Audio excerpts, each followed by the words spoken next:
قرآن کریم کې په سورہ بروج کې الله جل جلاله د دې خندقونو تذکرہ کړی ده. بسم الله الرحمن الرحیم والسماء ذات البروج واليوم الموعود وشاهد ومشهود قتل اصحاب الاخدود النار ذات الوقود.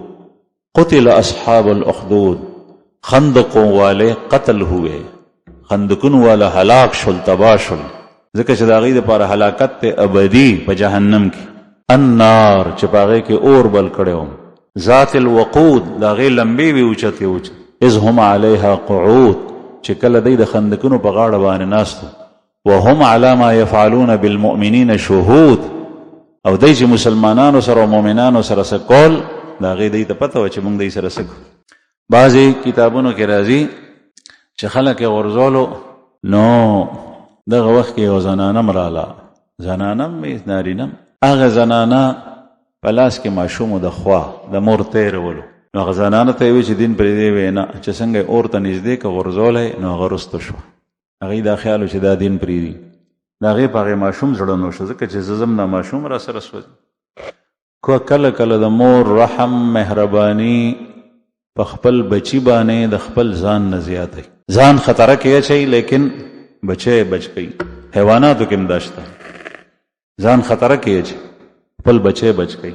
د غټ حیوان سره به مقابله د خپل بچی لپاره یو وړکه مرغۍ وی چرچنه یا خارونی خپل بچی د بچکول لپاره به غټ سي سره مقابله. نو دی او چې دا بچي ممري نو دا رستو نو چې رستو شي او قدم دونه دی ماشوم به د غېږ نه आवाज ورکو چې موري دی اور ته دانګ دا اور نه دی دا جنت ته باغ دی.